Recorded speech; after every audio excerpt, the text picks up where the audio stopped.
I know that wasn't your first ever trip to South America. When was the last time you were there? Oh, I think it was. It was late '80s, early '90s.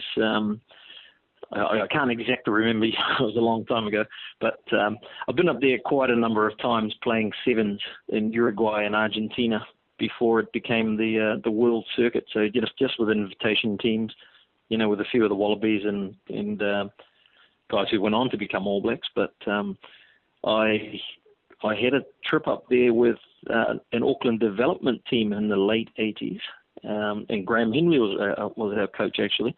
We spent quite a while up there, a month, 5, 6 weeks, something like that. I can't quite remember, but it was a good old-fashioned tour. Travelled the country, played all the provinces, had midweek games and Saturday games and everything, and a whole lot of young fellas, and really enjoyed ourselves. So, fond memories of the place. So tell us, in the 25 years plus, how things have changed from the impressions that you got from your recent trip. I think it was. I can remember parts of it being. Obviously you've got your rich and your poor, but this time it seemed that there were a lot more poor. There were shanty towns, almost South Africa like. There were shanty towns that popped up all over the place, and there were a lot of people begging in the streets, and a lot of pickpocketing, and that sort of petty crime was rife this time around. And it just looks as though the place has gotten older with not much investment in upkeep and infrastructure. I know a number certainly of the passion of the people hasn't changed. They're full of heart when they're supporting their teams. So that was excellent. Another excellent experience. I know a few of the entourage got mugged. A cameraman lost a camera, etc. Did you feel insecure at any stage yourself? No, I didn't actually. I was quite surprised to hear it, and the guides warned us. They were saying, like any big city, just be careful. You certainly don't flash your gold watches and your jewellery and your fat wallets around the place. But I was quite surprised that, mugging, I think it sort of comes across, as a really negative sort of connotation when you say they were mugged. There was no physical harm. People were pickpocketed. They had their bags snatched. But I never heard of anything like them being roughed up or threatened physically. It was more like a hit and run, grab and dash situation, and it was carried out not just by kids, but a couple were telling us that they got mugged, for a better word, or for want of a better word, but by a couple that were in their 40s, and well dressed.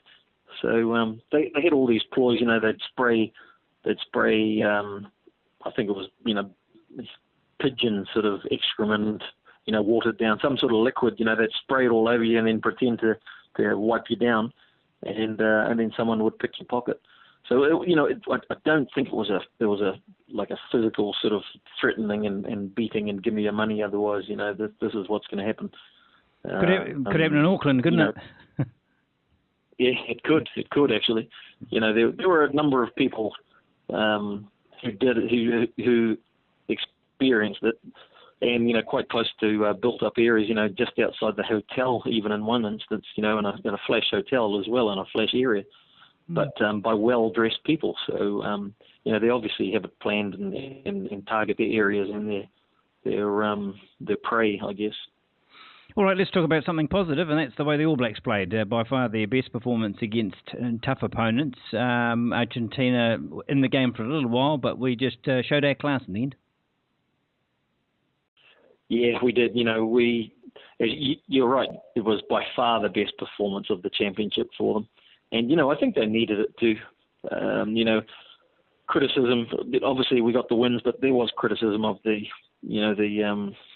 performance. A lot of mistakes, a lot of unforced errors, and the game never getting going. It was difficult to watch.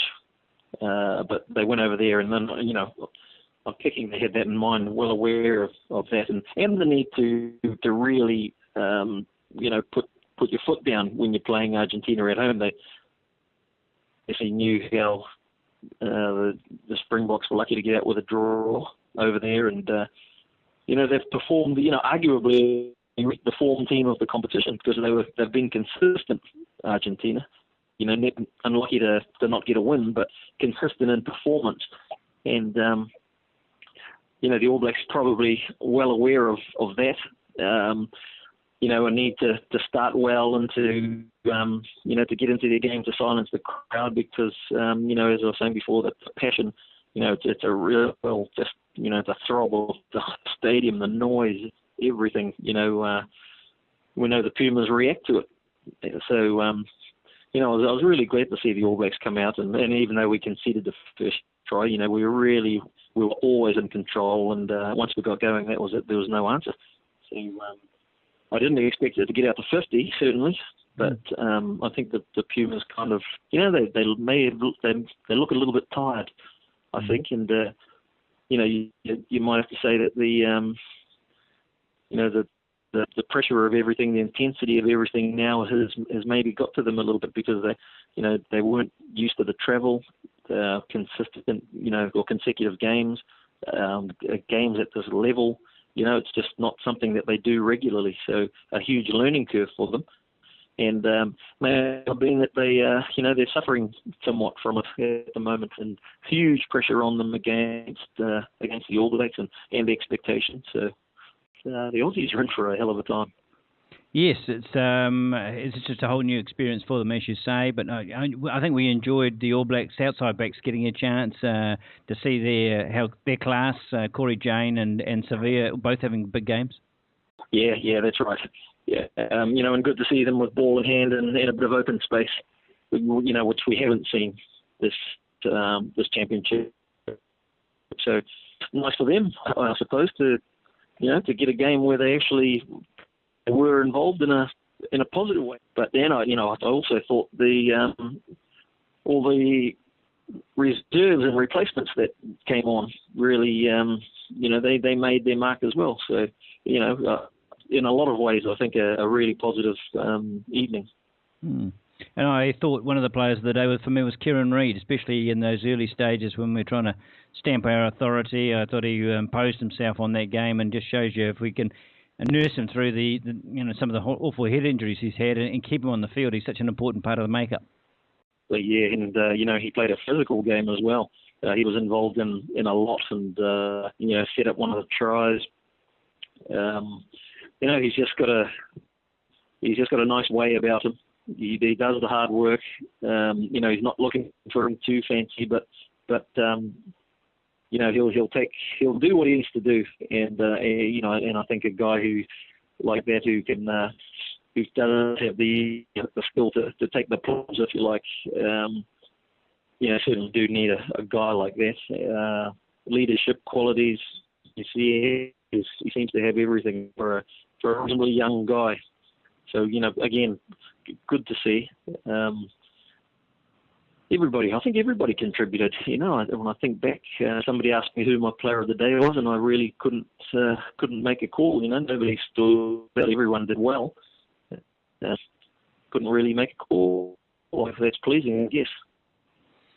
What do you think what would you do in terms of this last test? Would you experiment, or would you like to just see the top 15 play and really put this competition to bed? Quite a difficult choice, actually, because of the way South Africa put paid to Australia last weekend. That's going to be huge pressure for them. I think played in Soweto, isn't it, at the stadium there? Yep.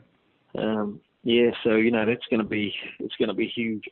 I think I would stick with the number one team, to be honest. Just to put it to bed, and they won't want to finish off this championship with a loss. Given all the hard work that's gone on and the advances made just this week, I think to play a second string side and with the possibility of losing, sort of having that on your back, I think is a little bit much. So I'd go with the number one team with a view to giving the guys a bit more time. That was good last weekend as well. They all got at least 20 odd minutes, which is was enough time to get the teeth into things, as opposed to the 2 minutes and 5 minutes that we usually see.